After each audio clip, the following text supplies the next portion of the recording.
Assalamualaikum warahmatullahi wabarakatuh. Selamat malam.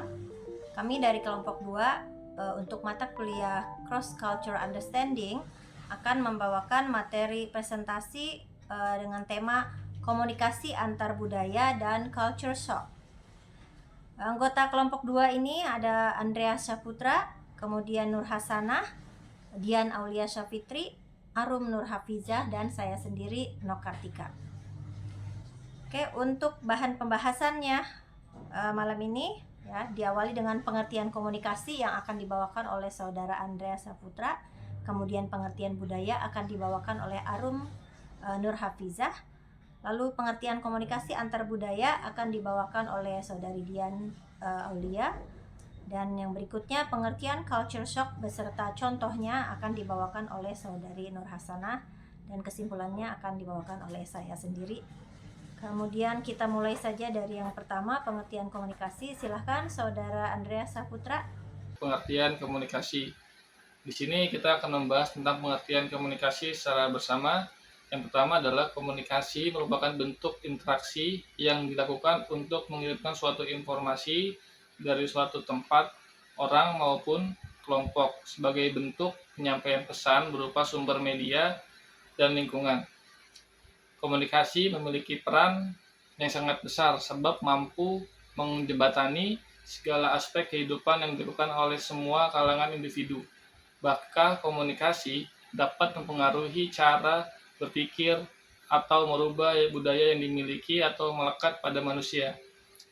Yaitu selanjutnya adalah pengertian komunikasi juga dijelaskan menjadi beberapa macam dan karakter, yaitu sebagai berikut.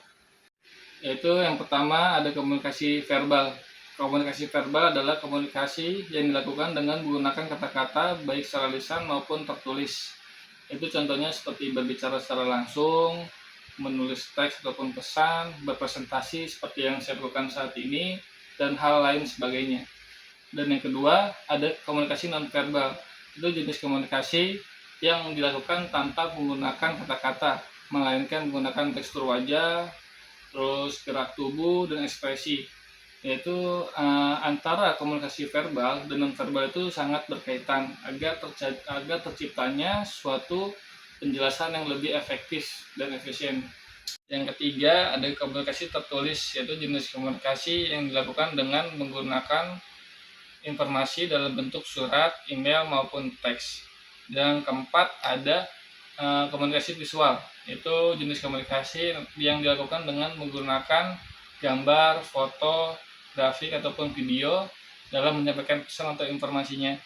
Ya, lalu ada tujuan-tujuan komunikasi. Yang pertama adalah tujuan komunikasi agar pesan yang disampaikan dapat diterima atau dimengerti. Yang kedua, agar dapat dikenal oleh orang lain. Yang ketiga, agar diterima oleh orang lain atau lingkungan sekitar. Sekian dari saya tentang pengertian komunikasi, jenis-jenis komunikasi, dan tujuan komunikasi. Terima kasih. Di sini saya akan melanjutkan tentang pengertian budaya. Budaya merupakan aspek-aspek yang terdiri atas ide, nilai, aturan, tradisi, pengalaman, dan perilaku yang mendefinisikan suatu komunitas atau kelompok. Aspek ini yang dianggap sejarah sebagai warisan sosial atau tradisi yang perlu diwariskan dari generasi ke generasi dan menjadi norma serta kebiasaan individu dalam suatu kelompok. Bahasa persahabatan, kegiatan sosial, serta pola praktik komunikasi didasarkan oleh pola-pola budaya.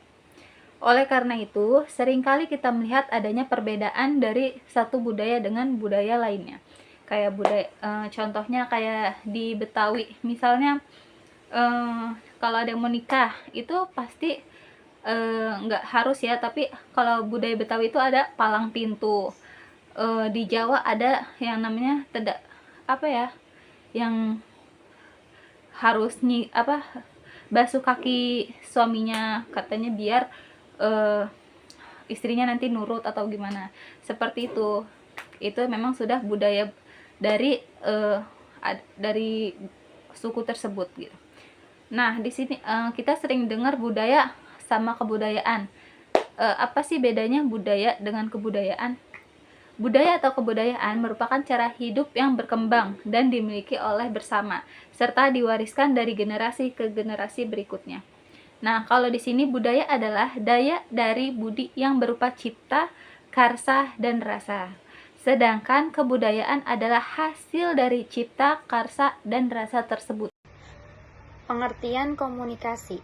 Yang pertama yaitu komunikasi merupakan bentuk interaksi yang dilakukan untuk mengirimkan suatu informasi dari satu tempat, orang maupun kelompok sebagai bentuk pencapaian pesan berupa sumber, media, atau lingkungan. Yang kedua, sumber komunikasi memiliki peranan yang sangat besar, sebab mampu menjembatani segala aspek kehidupan dan dilakukan oleh semua kalangan individu. Bahkan komunikasi dapat mempengaruhi cara berpikir atau merubah budaya yang dimiliki atau melekat pada manusia. Pengertian culture shock. Culture shock atau keterkejutan akan suatu budaya adalah sesuatu yang terjadi akibat adanya ketidakpahaman dan juga perasaan asing terhadap budaya dalam lingkungan atau kelompok masyarakat yang baru. Bisa dibilang ketika dimana seseorang merasa tertekan dan juga frustasi, tertekan dan juga terkejut karena harus berhadapan dengan budaya dan lingkungan yang berbeda. Biasanya orang yang mengalami culture shock seringkali mengeluh dengan berbagai aspek, merasa frustasi dan juga emosional. Setelahnya mereka akan masuk ke dalam tahapan adaptasi dan juga setelahnya penerimaan. Tahapan-tahapan dalam culture shock ada 4, yakni yang pertama ada tahapan bulan madu. Tahapan bulan madu ini dimana seseorang pada mulanya merasa antusias karena berada dalam lingkungan yang baru. Kemudian selanjutnya ada tahapan frustasi, ketiga ada tahapan adaptasi, dan juga keempat ada tahapan penerimaan. Contoh-contoh dalam culture shock salah satunya yaitu ketika seseorang dari desa pindah ke kota mungkin akan terkejut dengan hiruk-pikuk dan juga lalu lintas yang ada di kota, atau juga ketika seseorang pindah ke negara lain di mana mereka memiliki kendala dari segi bahasa dan sebagainya. Baiklah, terima kasih teman-teman kelompok 2. Berikutnya saya akan bawakan kesimpulan mengenai materi kita malam ini ya. Jadi untuk mengurangi efek dari culture shock ya, perlu dilakukan beberapa bentuk komunikasi antar budaya ya, dengan cara akulturasi dan menerapkan etika komunikasi antar budaya di lingkungan yang baru ya, di lingkungan manapun kita tinggal ya. Kesimpulan lainnya adalah bahwa pengalaman culture shock juga dapat menjadi peluang untuk pertumbuhan pribadi ya, pembelajaran dan pemahaman yang lebih dalam tentang diri sendiri dan dunia di sekitar kita ya.